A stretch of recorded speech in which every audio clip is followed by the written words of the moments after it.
Namibia's new president is not backing down. In fact, she's doubling down. Netumbo Nandi-Ndaitwah has confirmed her decision to deport over 5,000 American nationals from Namibia, a move that has stunned Washington and sent shockwaves across the world. This isn't about war or sanctions or diplomacy gone wrong. It's about one simple thing: Namibia's laws. They broke visa rules, and for the first time, an African leader is enforcing them without apology. The message is loud and clear: no one is above Namibia's sovereignty, not even citizens of the most powerful nation on earth.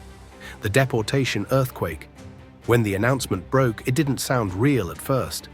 Over 5,000 American nationals ordered to leave Namibia immediately. No extensions, no quiet negotiations, no backroom deals. Just a hard deadline: pack up and go. For decades, foreigners, especially Western nationals, have lived in African countries with an unspoken sense of immunity. Overstay your visa? No problem.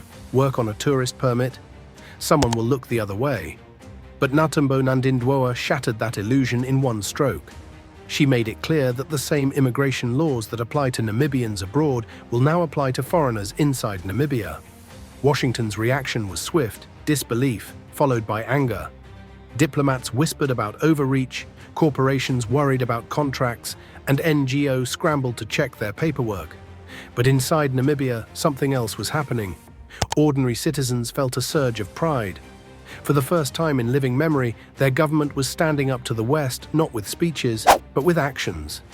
The deportation wasn't just about visas. It was a statement of identity. A declaration that Namibia's soil belongs first to Namibians, and that sovereignty means nothing if laws are enforced selectively.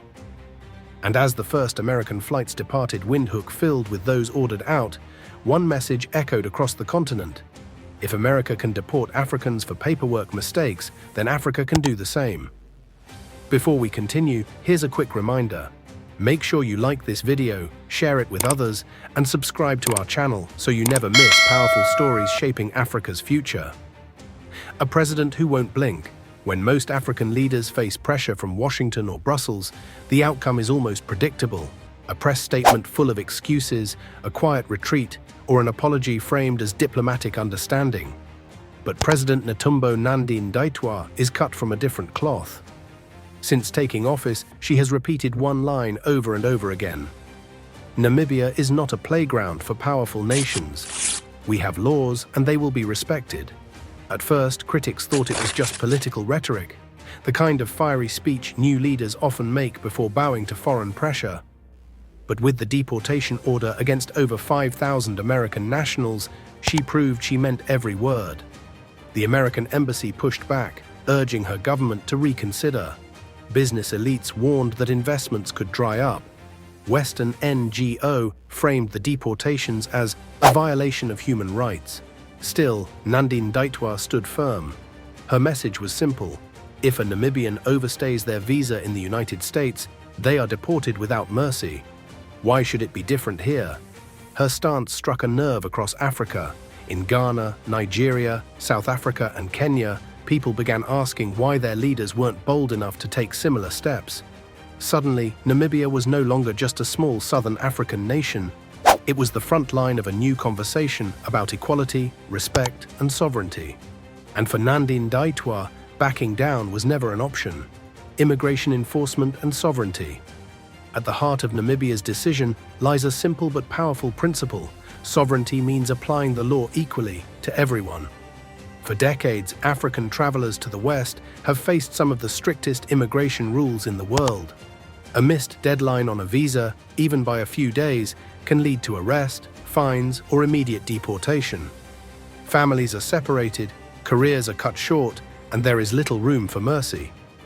But in Africa, the opposite has long been true.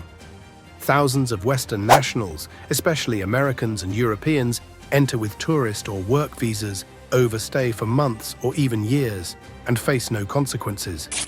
Many establish businesses, secure contracts, and even influence local politics, often while ignoring the very immigration rules that African citizens are punished for abroad. President Nandi-Ndaitwah's stance is therefore about reciprocity. If Africans must respect Western borders and laws without exception, then Western nationals in Africa must do the same. Anything less, she argues, is a form of modern-day colonial entitlement. By doubling down on deportations, Namibia is making it clear: sovereignty cannot be selective. Enforcing immigration law equally is not hostility, it is justice. And in a world where global power has often dictated who follows the rules and who is exempt, Namibia's decision marks a bold attempt to restore balance. African reactions. Across the continent, Namibia's bold move has sparked waves of approval. Many Africans see it as long overdue, a nation finally proving that the days of double standards are ending. From Lagos to Nairobi, commentators are praising Nandi-Ndaitwah for defending African dignity.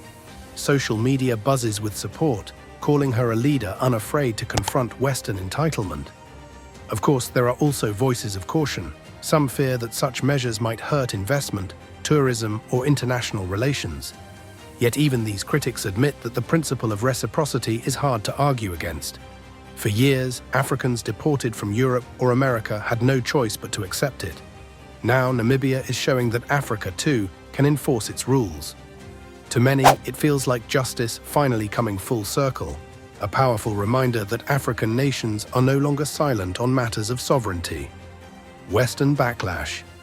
Predictably, Namibia's bold stance has rattled powerful capitals in the West. Washington has already signaled concern, warning that mass deportations of its citizens could strain relations. European diplomats, too, are quietly lobbying Windhoek, hoping to soften the tone. But President Nandi-Ndaitwah has not budged. Instead, she reminds the world that sovereignty is non-negotiable. Namibia is not expelling Americans because they are American. It is expelling those who have violated immigration laws. The message is clear: no foreign passport grants immunity.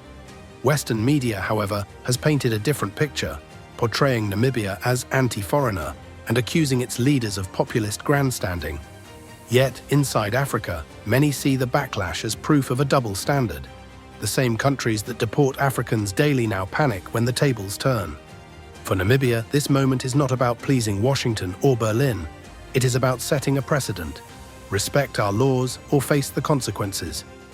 A defining moment. Namibia now stands at a crossroads, and so does Africa.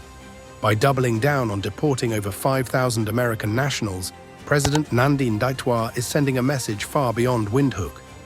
Africa will no longer tolerate double standards. Laws must be respected, sovereignty must be honored, and dignity must be defended. This decision will not be easy. Pressure from the West will grow louder. Media narratives will intensify. But history shows that true independence is never handed freely. It is earned, protected, and sometimes fought for. And for many Africans watching closely, Namibia has lit a spark, a reminder that a small nation can stand tall, even against powerful forces. Now to you, do you believe more African nations should take this same bold step? Share your thoughts in the comments. And if you want to see Africa's story told from Africa's perspective, subscribe, like, and share this video. Your voice builds this community.